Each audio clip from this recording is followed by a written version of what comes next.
Stéphane Bern et Mathieu Noël. Historiquement vôtre.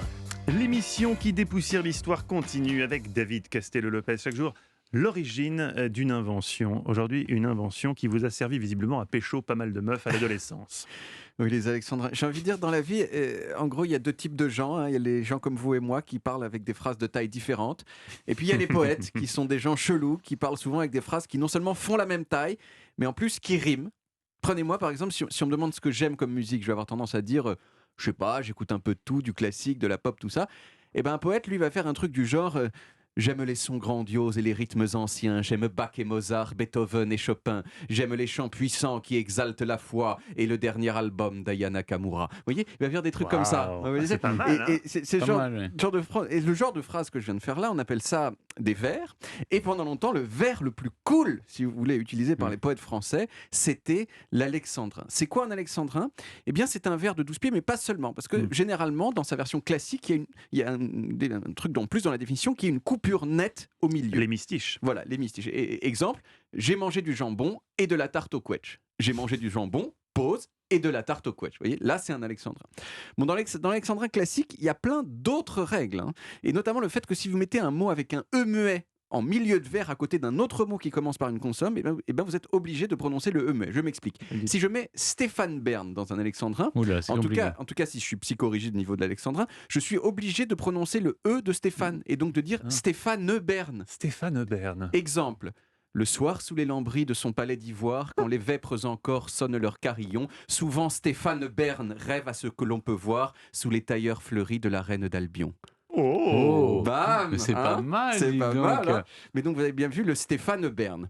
Je pensais un moment dire quand la chaleur du soir gorge son aiguillon, mais ça me paraissait un tout petit peu trop porno, donc j'ai changé. Quoi. Pourquoi le soir? Oui, pourquoi surtout ça, quand on connaît Stéphane, il est plutôt du matin. Bref, continuons.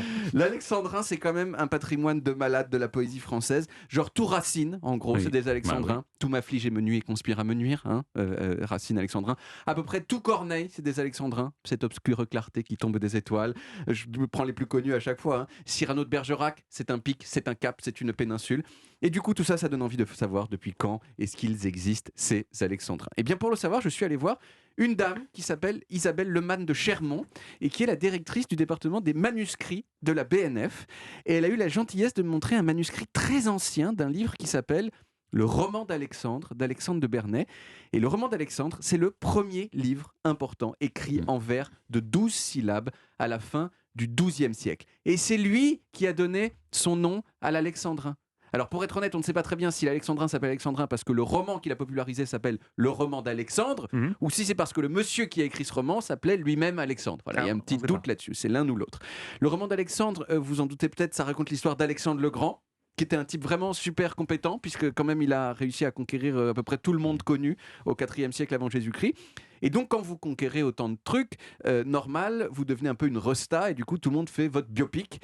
Il y a des dizaines et des dizaines de versions de la vie d'Alexandre, en allemand, en arménien, en serbo-croate, et aussi donc en alexandrin. Alors c'est des alexandrins en ancien français, donc on comprend pas de ouf, on saisit un mot ici ou là. Je peux vous en lire un petit passage comme ça, vous voyez, c'est alors Alexandre fut preux et de bonne en sciant, ce conte les scriptures, cela tienne ne ment, que plus tôt en 7 ans que les autres en 100, la novelle est allée d'ici qu'en Occident, ne sait de quante terre y sont venus l'agent, l'imestre des écoles, enfin voilà. Vous voyez, Ça se comprend, hein, quand même. Ouais, en fait, on comprend un mot ici ou là. Oui. Et Vous comprenez vraiment, à Stéphane moins que vous soyez peut-être très fort, c'est possible. C'est possible. Je crois que c'est Quand une vous hypothèse lisez qu'on un peut vieux émettre. François... Oui, Vous lisez couramment en vieux François, Stéphane? Oui, j'aime bien lire le Pas vieux la bonne François. flambée le soir venu. Oui. Alors, ça a eu donc énormément de succès. Après, évidemment, l'alexandrin, tout le monde s'est mis à écrire en alexandrin. Et ce dont on ne se rend pas forcément compte, c'est que l'alexandrin est encore présent dans le monde contemporain, dans la publicité notamment. Ils nous mettent des alexandrins pour Des nous amadouer. pâtes, Oui, mais des panzani. Et si c'est pas un alexandrin, ça. Dans la chanson aussi, ma mère m'a dit Antoine, fais-toi couper les cheveux. Hein, ça, c'est un alexandrin. Mais est-ce que dans cette chanson, vous voulez dire, il a fait un alexandrin sans le vouloir, comme Monsieur Jourdain faisait de la prose sans C'est le un vouloir petit peu difficile de savoir si Christophe l'a voulu ou pas. Il faut l'appeler. Il faut l'appeler, C'est effectivement. pas Christophe, C'est c'est pas Antoine. Christophe, C'est Antoine. Antoine. Non, ils ont tous les deux un prénom comme ça.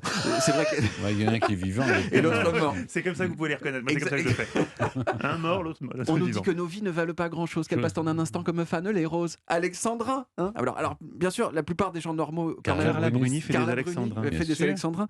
La plupart des gens normaux, ils continuent quand même à parler en prose, mais rien ne vous empêche de vous démarquer. Je vous ai par exemple imaginé un petit dialogue contemporain en alexandrin qui pourrait tout à fait exister dans le cadre du travail. Si vous permettez, j'y vais. Allez-y. Voilà. Ce serait quand même pas mal qu'on fasse un point d'étape pour briefer la compta sur le projet client. C'est une super idée, je te fais un mail à Zap et on se cale une réu avant le jour de l'an. Hein? Qu'est-ce que vous en pensez? Ah, si Pas on pouvait mal. tous parler comme ça, C'est on pas aurait mal. mieux de l'entreprise. Ça demandait un peu de préparation. C'est pour ça que jeter des alexandrins comme ça Oui. à la Et cantonade. alors, c'est une question que je vous pose. Ouais. Est-ce que dans l'histoire, on se souvient du film Ridicule de Patrice Ouais, Lecomte, ouais, où on très s'envoie des bons mots. Est-ce qu'il y a eu des gens assez virtuoses Pour pour faire ça, s'envoyer oui. à la Les tête bourrimés. des Bien sûr. alexandrins en Oui, improvisant? oui. Ouais. Mais justement, Ça paraît insensé. c'est fou, mais certains y arrivaient Ouais, ouais. très bien. Je pense qu'il faut, non, si on en fait C'est un tout le exercice, temps, mais- on commence à l'avoir et puis, C'est une musique. L'alexandrin est très un facile rythme. parce que c'est un rythme et c'est une musique. Et d'ailleurs, C'est du c'est rap, quoi. beaucoup plus facile à apprendre quand on a une pièce de théâtre à apprendre. Ouais. C'est beaucoup plus facile parce que Une pièce on improvisée. voit bien quand c'est bancal, quand ça boite. Vous avez vous-même joué en alexandrin, Stéphane? Oh, il y a si longtemps. Si longtemps. Mes débuts doit y des avoir cours des de VHS. théâtre. Si vous avez la VHS, europe1.fr. Merci beaucoup, David. C'était Merci à vous. absolument passionnant, c'est passionnant. ces alexandrins. Alors là, ça m'intéresse plus que l'amiante. Hein. moi, ça m'intéresse autant, vous voyez.